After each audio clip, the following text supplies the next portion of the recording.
For those of you who do not know, Magnus is actually from Ernst& Young, EY. He's the Nordic blockchain lead.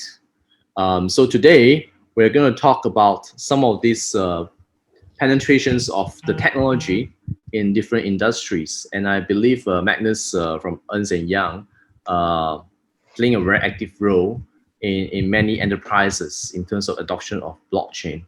Magnus, do you mind to share with us some of these initiatives that Ernst& Young has been working on over the years in blockchain? Yes, thank you, Rico. EY, we have been involved in the blockchain business for quite a few years. And we are involved in the blockchain business not from only technical implementation perspective, but we also do tax and legal services, etc. So globally, we have a team of more than 300 core blockchain developers. 300. 300, yes. Wow. So they are spread all over the world on 14 core blockchain hubs at EY, where we only do blockchain. Not many people knows this. I didn't know that too, man. Yeah, no. So it's everything from New York to San Fran to London to all over the world. And in addition, we have more than 1,000 consultants like me who has an in-depth knowledge in the area. So we're quite skilled and being in this game. So we are doing assisting everything from small startups to public listed companies all over the world. So hence, in relation to that, we have of course created lots of blockchain solutions for enterprises out there, such as we created the world's first blockchain verified wine, for example. We have worked together with the French grocery store Carrefour. We have actually created blockchain software for Microsoft. That's kind of fun in itself, that we have been allowed to create software for the software vendor. And in addition, this blockchain software. Yes. By Ernst & Young or Microsoft. Wow. So I'm not sure if there's any particular industry you would like to start with, because we have so many different use cases that we can mention. I think where you started was perfect. You mentioned about agricultural stuff. Why? Yeah. And that would be a good example and case study for many SMEs, many small medium enterprises, businesses out there who never thought of how EY can help them with blockchain. Yeah.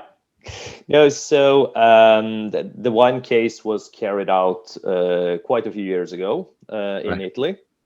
And it's a typically track and trace use case, as the majority of the very first blockchain cases that were out there, they were all track and trace, that you were supposed to be able to track something from A to B to C, follow up supply chain line, and make it more transparent, and try to create trust within that supply chain line. Supply chain.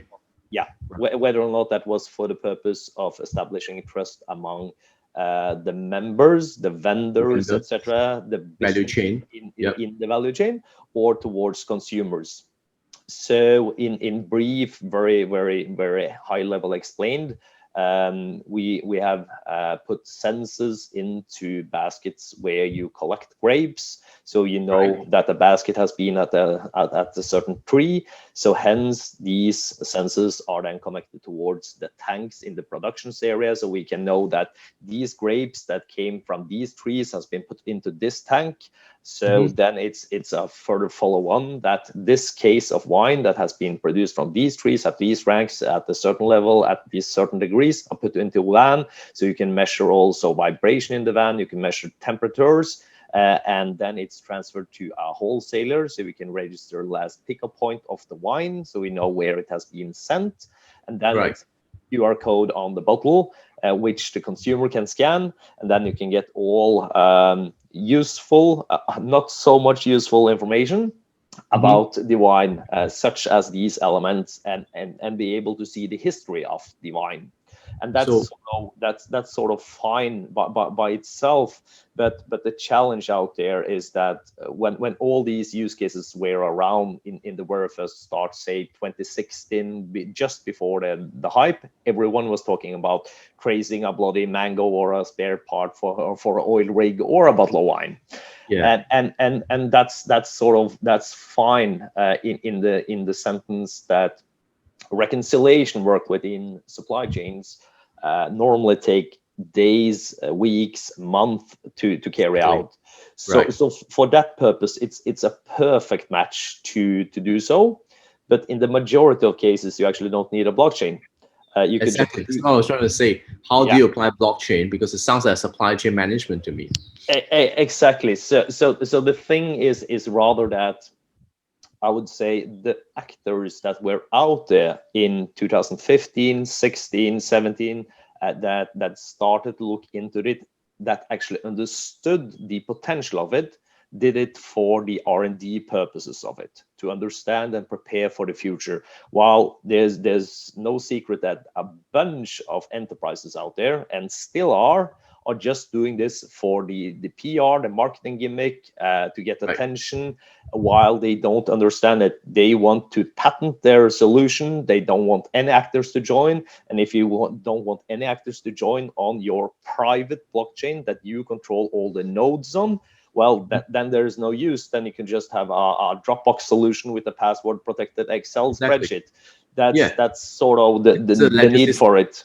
Yeah. So in relation to whether or not that's the wine case or whatever item that is traced, I would say what we call in Norway pure straight out shit in shit out. It's all about that. So if it's only one vendor who controls the input of the data, you should always be very skeptical towards this, because Sure. Yeah. you can be ensured that to a certain degree, you can at least be ensured that the data has not been changed or Mm. amended.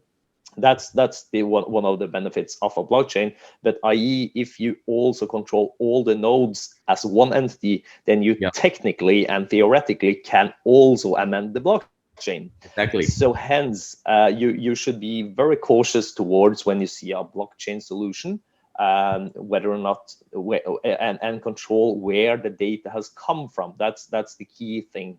So I think rather that some of the players that we worked on, they did this, but hence they did it for the learning purposes to see where Right. we're moving. So they're preparing for a future that is coming, that is here, that you previously touched upon now. That's what we truly believe in, and that's the token economy in general. And I'm not necessarily talking about that it's going to be a token economy where everyone is running around with non-taxable coins of whatsoever purpose, and everything is totally decentralized, and governments have no control, because we all know that we will not go from a totally government controlled society into a Yeah. totally decentralized one. There's a Exactly. part between there, Be a long path. yeah, Yeah. and we all know that we will have to pay our taxes on this in some kind of way. Yeah. So what we truly see is more interesting is, you can call it, we have seen attempts from different actors within the so-called stable coined market, where you Mhm. have a so-called a token, a coin, which is connected and pegged towards a fiat currency, an ordinary fiat currency, such as a US dollar, British pound, yen, whatsoever. And these coins, tokens, they have been some have been traded for straight $1 towards $1, while others have been traded for 80, 70 cents whatsoever, Yeah. because some actors out there has not been willing to do an audit of whether or not they have spent the income, or how they deal with their portfolios. So it has not been necessarily a straightforward issue. But what we see in the market today now is rather when the push, I would say, from Libra, Right. together with the People Bank of China, who has been out there for, I would say, many years now, screaming, "Wolf, wolf, we're coming with some kind of a digital currency." And that has apparently been quite effectful towards, if you look into what the European Union is doing now, and the European Central Bank, etc., the BIS, the Bank for International Settlements, all of these, and all the hype and the fuss we hear about central bank digital currencies today, because I think that the private push there has led to that the politicians has seen that, oh, if China is coming up with something and we have solutions in the market, like various different apps of WeChat or whatever that can actually handle People Bank of China's infrastructure on the back end, and people in Europe start transferring money while using China's economical system, then there's that's a political challenge for the EU by itself, and hence that's why I truly see now that there's a huge push towards getting a digital euro, where all deadlines and previous due dates has been now rushed forward. We see it in relation to that. We are in dialogue with the various different central banks. Right. So we see now reports that previously was supposed to be issued during the summer of 2021. They will be issued before Christmas now. So there's you can call it a FOMO, I would say, a fear of missing out. That's pretty soon. Among the governments. Yes. So and in addition that, we of course have Libra, the Facebook initiative, where they are setting up their trust in Switzerland now. According to my sources, they are just in the end of getting their license granted by FINMA, the Financial Supervisory Authority there. And I personally believe that if they are granted their license, we will see that they will roll out their solutions to at least a couple of European countries. And what I've also heard from my sources is that they will roll it out in a couple of states in the US to start it. And then we have a movement. And in addition, if you plus on to the ecosystem of what the People Bank of China can do, together with also a digital euro, I think we will see a swift movement within the efficiency to sort of get a full usage of the track and trace solutions that you have made, because it's nice to be able to trace something from A to B to C, but while it saves you some reconciliation time, whether or not you save that time at the back end, you will need to have some people who's doing manually the payments, the reconciliations of the customs declaration, issue all the pro forma invoices, do all the, you can call it the manual back office handling anyway. So hence, in order to get the full value, if you are able to execute smart contracts within your supply chain, and then use tokens which are not controversial towards governments or whatever, i.e. like you use some non-traceable token like Monero, Zcash, Dash, Words, whatsoever. If you stick with something like a digital euro, or if governments in your jurisdiction say, well, Libra is sort of accepted here, you can use that because that's pegged towards a euro, so hence it's one-to-one, so no capital gain on loss per transactions. You have an easy way to classify it. Then I think we will see the efficiency towards people actually using this for trading purposes, and that's what's being very interesting now. In addition to what's all the noise that is happening within the DeFi world, of course, as you know, Rico, as well. So I think that the mixture of everything here, where just to touch upon the DeFi part as well, that if you look into being a large entity, you can borrow money today for less than 1% if you have the right bank connections, which most large entities has. And if you can gain 4, 5, 6%, or even at some points in the DeFi world where you could get as much as 15 to 17% return of interest, there's a no-brainer to get into this. However, as you guys discussed as well, there are some challenges in that world as well. Of course. So it's great that Magnus, you just went from A to Z about blockchain. And for some of us who are in the space, we definitely know what you mean. But for some of them, they're hearing this for the first time, Yep. they may be lost for after 2 minutes. Yep. So let's wind back a little bit, Magnus, if you don't mind. When you share with us about the Italian wine Yep. company where they use blockchain as a research and development purposes in Yep. terms of how can that help to bring transparency, increase effectiveness, and saving costs to make the whole supply chain more lean.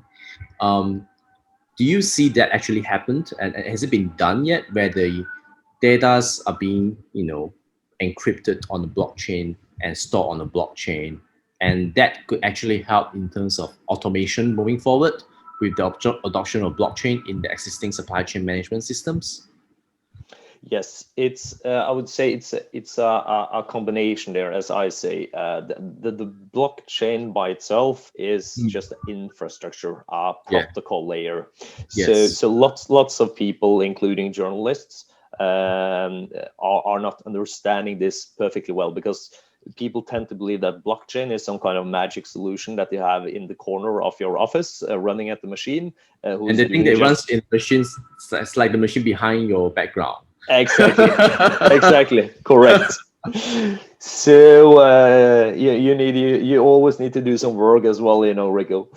No, so the thing is that it's just a technical solution that is implemented into your existing system. So say when we have created such solutions as you mentioned for track and trace purposes, it's implemented into the existing ERP system of the enterprise.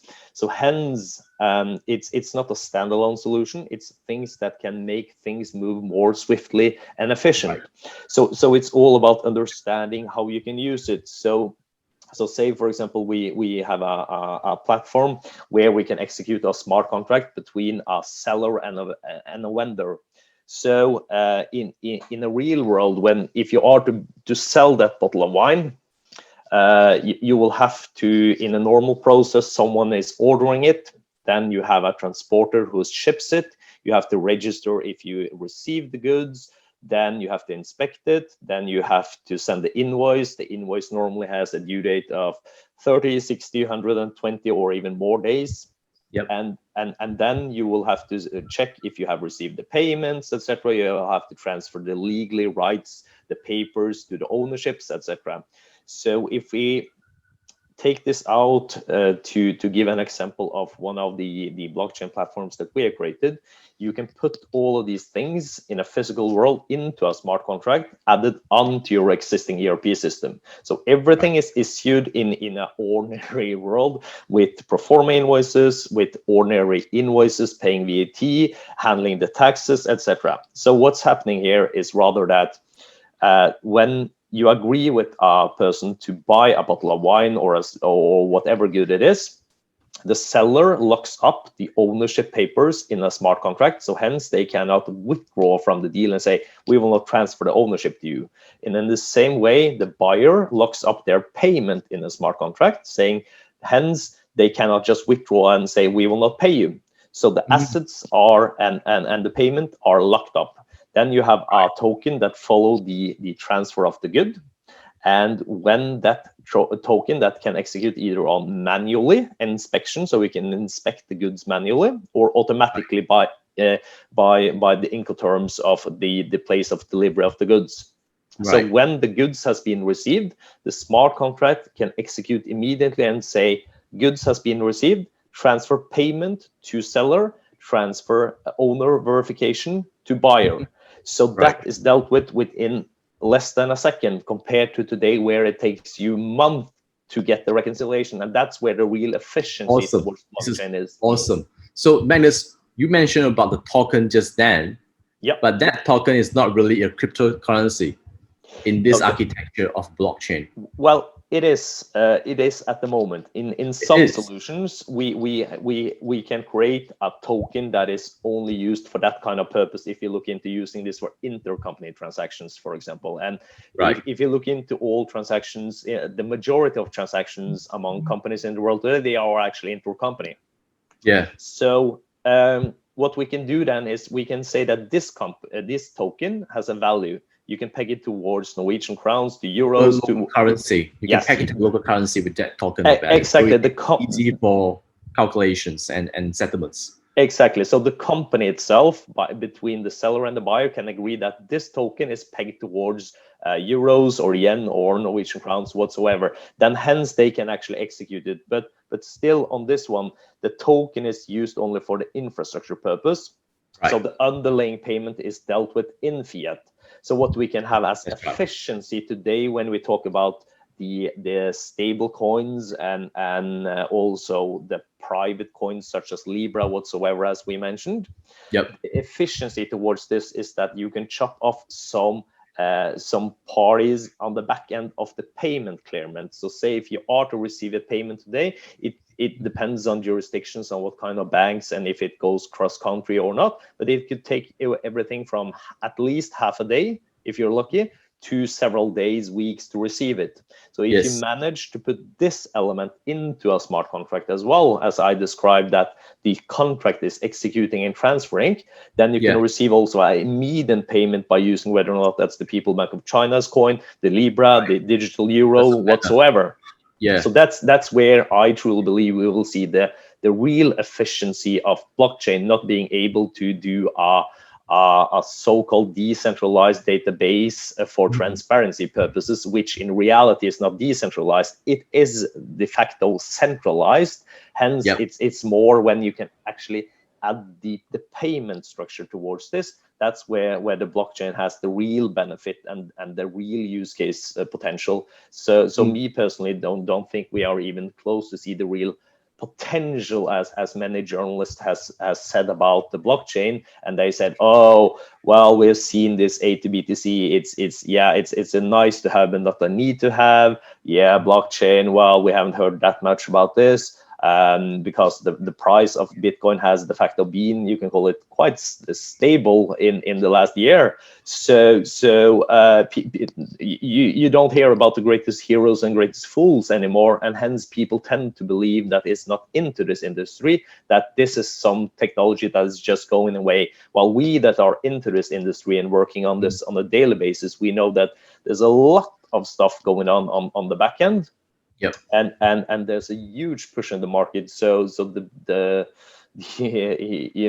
people are saying that things are moving fast, but I personally think that we will see that now, that this is going to move really swift when we get the push of China, of the EU, and also actors like not only Facebook, I think, or the Libra Association, but also other private actors that are ready to push the button when you get sort of the clearance from a regulatory point of view to actually do this, not only for intercompany purposes of so-called, you can call it a bit controversial from many people at the board levels who is afraid, is this legal, is this not, are we trading with the jurisdiction where it is not legal, is it any rights and obligations that I need to take considerations of in the role of being a board member, etc. All of these challenges, when we get sort of the framework here, I think we will see a huge movement within this industry. So I think you made a very good point there, Magnus, that the use of blockchain, and if you use it correctly as a private blockchain in the company to optimize the business in supply chain management, for example, in manufacturing, in agriculture, or whatever sectors that involve movements of products, movement of figures, procurement, logistics, a lot of data is in place. That actually, then it's nothing about regulatory concern, because even if you issue a token in between the system, it's just being used as a store of value, and the value doesn't change in that ecosystem. So it's perfectly fine from a regulatory point of view. But the technology itself has lots of potential and to be developed in the future, where if you can use it correctly, you can actually make the businesses much more effective. You can save a lot of expenses. You can get things done much quicker. Settlements, for example, you gave us is that it's being used for settlement in a contract. If you digitize a contract and becomes a smart contract, you can save a lot of time, right? Yeah, definitely. So Great. there's lots of time and cost saving potential there, and Yes. that's not only for the purpose of your business slowly alone. It's also when we look into our ecosystem where we work a lot, and that's within digital tax authorities as well. That there's no surprise that we see it all over the world. Governments are going digital, so hence I believe for their purpose they are also very interested to look into getting into this system to get some kind of digital tax function payment here. So for liquidity matters, I think we will see at least a start in some jurisdictions who is looking into doing this for testing purposes, and swiftly moving into this as we get the necessarily tools such as a digital euros or whatever. So for liquidity matters, it would be very nice if you do an import or export to a country that you could get the deduction of the import VAT straight away, instead of in some countries where you will have to wait 5 to 10 years if you at least get it back at all. So I think we will see it from that point of view and that angle. So this ecosystem is much more, you can call it, complicated and complex of all the parties that are connected towards it and has a stake in this. So it's not only about, as we can say, put it a bit on the edge, anarchists running around trying to revolutionize the world. It's actually an ecosystem that has moved very swiftly forward, and I think we will see this as, say, I see we just have a couple of minutes left, so I'll be swift. But 2.5 minutes. Yeah. So but if you take the example of the Microsoft case, which relates to royalty rights, where we have created our solution for Microsoft. It means that, well, now if you are to receive our royalty payment, say you are a gamer developer, you are to receive a very small proportion of that. So you cannot today receive 0.00012 euros or whatever. It's too small that the bank will handle it. So hence blockchain technology is the only technology at the moment that can actually handle this. So for this purpose, if you are to receive a royalty payment, and you have the choice of waiting 6 to 12 months to get the payment, because a lot of trusted third parties have to reconcile that information and charges you $400 an hour to do that work. So hence you don't know how much you will receive.